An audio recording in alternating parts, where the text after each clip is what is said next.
স্বাগত গ্লোবাল টাইমে বিশ্বের নানা প্রান্তের খবর নিয়ে আপনাদের সঙ্গে আছি আমি শাহরিয়ার অঙ্কুর। দেখছিলেন শিরোনামগুলো। ভোটের ঠিক আগ মুহূর্তে জমে উঠেছে নিউ ইয়র্ক সিটি মেয়র নির্বাচনের লড়াই। সাবেক ডেমোক্রেট গভর্নর অ্যান্ড্রু কুওমোর পক্ষে দাঁড়িয়েছেন মার্কিন প্রেসিডেন্ট ডোনাল্ড ট্রাম্প, আর প্রতিপক্ষ জোহরান মামদানিকে দিয়েছেন ফেডারেল ফান্ড বন্ধের হুমকি। ট্রাম্পের এমন নজিরবিহীন হস্তক্ষেপ আর মামদানির পাল্টা করা জবাবে শহর জুড়ে এখন বিরাজ করছে তুমুল উত্তেজনা।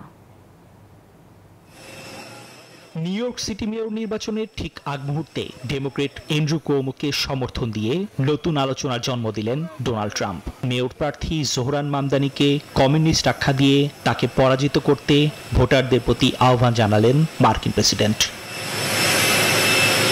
সোমবার সিবিএস নিউজকে দেয়া এক সাক্ষাৎকারে ট্রাম্প বলেন, কুওমোকে পছন্দ না করলেও তাকে ভোট দেয়া ছাড়া আর কোনো উপায় নেই। শুধু তাই নয়, নিজ দলের প্রার্থী কার্টিস সিলভাকে ভোট দেওয়াকেও মামদানিকে জেতানোর শামিল বলে মন্তব্য করেন ট্রাম্প। আমি কুওমোর ভক্ত নই, কিন্তু যদি একজন খারাপ ডেমোক্রেট এবং একজন কমিউনিস্টের মধ্যে একজনকে বেছে নিতে হয়, সত্যি বলতে আমি সবসময় খারাপ ডেমোক্রেট বেছে নেব। সমর্থনের পাশাপাশি ট্রুথ সোশ্যালে দিয়েছেন সরাসরি হুমকিও।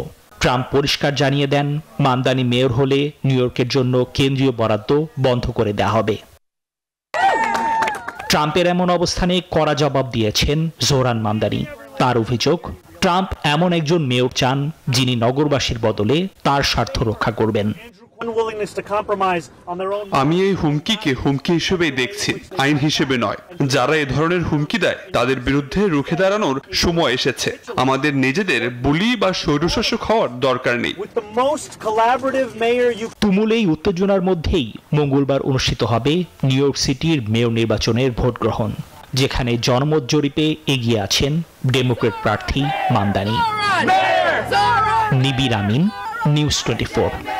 বাংলাদেশি কমিউনিটির ভোটই পারে প্রথমবার নিউ ইয়র্কে মুসলিম মেয়র নির্বাচন করতে, এমন মন্তব্য করেছেন ডেমোক্রেট প্রার্থী জোহরান মামদানি।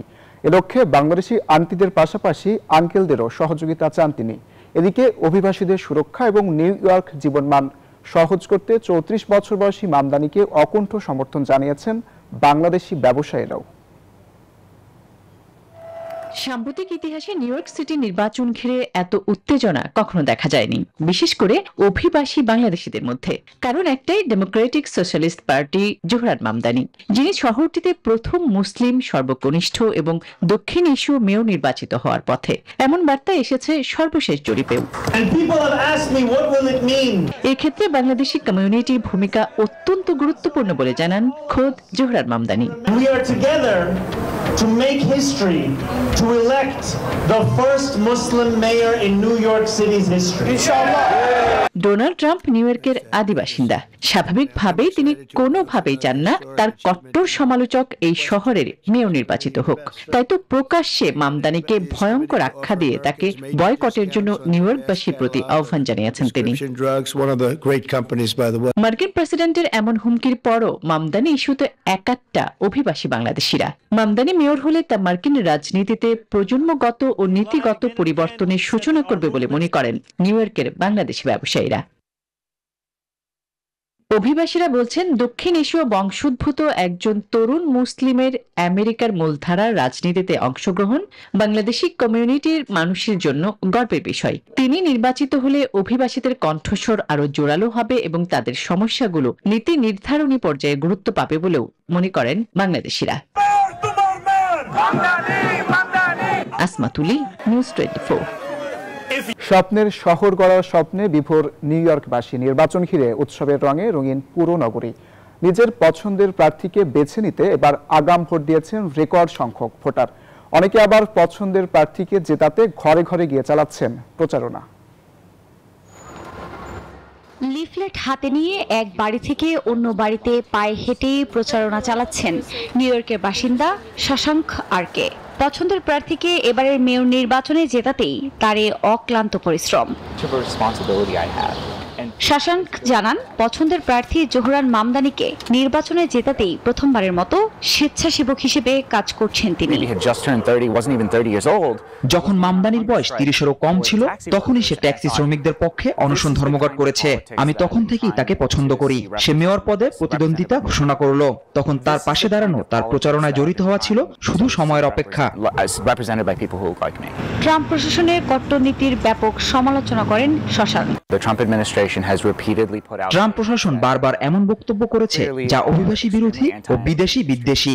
আমি মনে করি না এটা বলা কোনো বিতর্কিত বিষয়, বিশেষত এই শহরে যেখানে এমন মানসিকতা খুবই অজনপ্রিয়।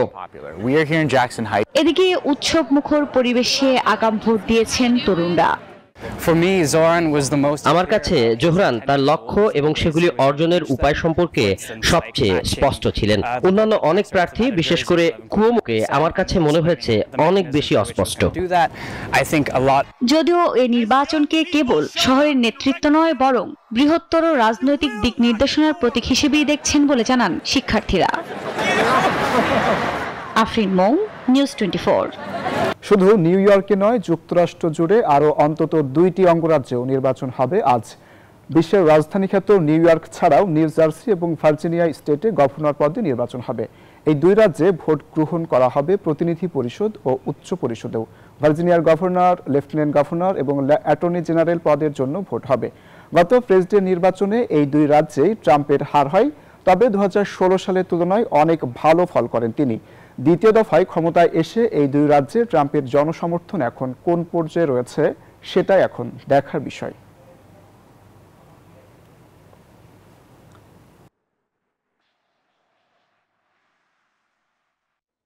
দরজায় কড়া নাড়ছে বিহারের বিধানসভা নির্বাচন। শেষ সময়ে নির্বাচনী প্রচারে ব্যস্ত সময় পার করছে দলগুলো।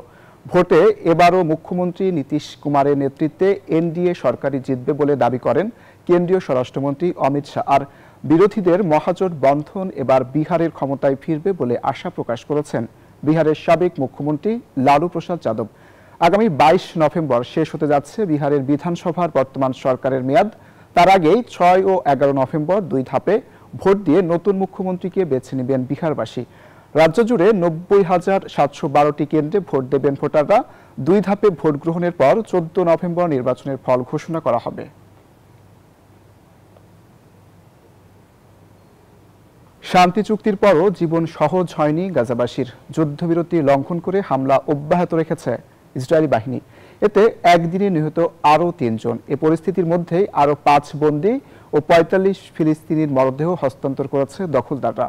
এদিকে গাজা পুনর্নির্মাণে বিশ্ব সহায়তার আহ্বান জানিয়েছেন কাতারের আমির। জাতিসংঘের এক সমীক্ষা বলছে, গাজার অর্ধেক পরিবারের খাবারের ব্যবস্থা শান্তি চুক্তির পরও আগের মতো রয়েছে, কিংবা হয়েছে আরো খারাপ। উত্তর গাজায় কিছু এলাকায় এখনো সাহায্য পৌঁছয়নি। এর মধ্যে চলছে ইসরায়েলি বাহিনীর হামলা। এতে বেশ কয়েকজন নিহতের খবর পাওয়া গেছে।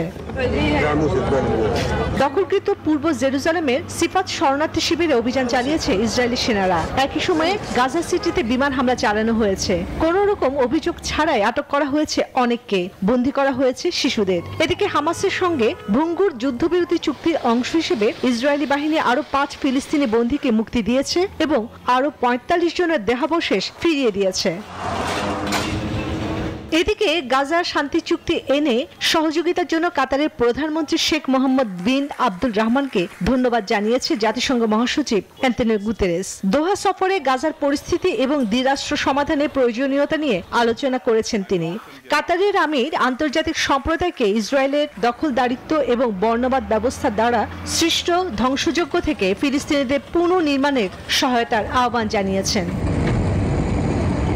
অন্যদিকে ফিলিস্তিনি বন্দীকে নির্যাতনের ভিডিও ফাঁসের অভিযোগে গ্রেফতার হয়েছেন ইসরায়েলি সেনাবাহিনীর সাবেক একজন আইনজীবী। তার সঙ্গে সাবেক প্রধান সামরিক প্রসিকিউটরকেও গ্রেফতার করা হয়। এরই মধ্যে যুদ্ধবিধ্বস্ত গাজায় যুদ্ধবিরতি পর্যবেক্ষণে একটি আন্তর্জাতিক বাহিনী মোতায়েনের আলোচনা চলছে।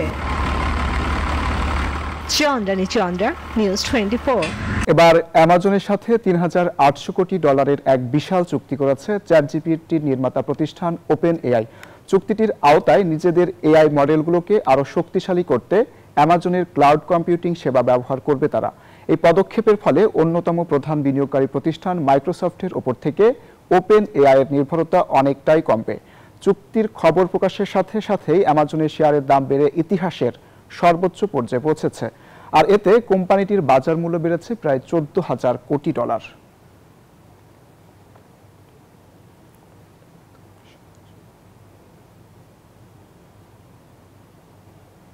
এই ছিল গ্লোবাল টাইমে। এতক্ষণ সাথে থাকার জন্য ধন্যবাদ।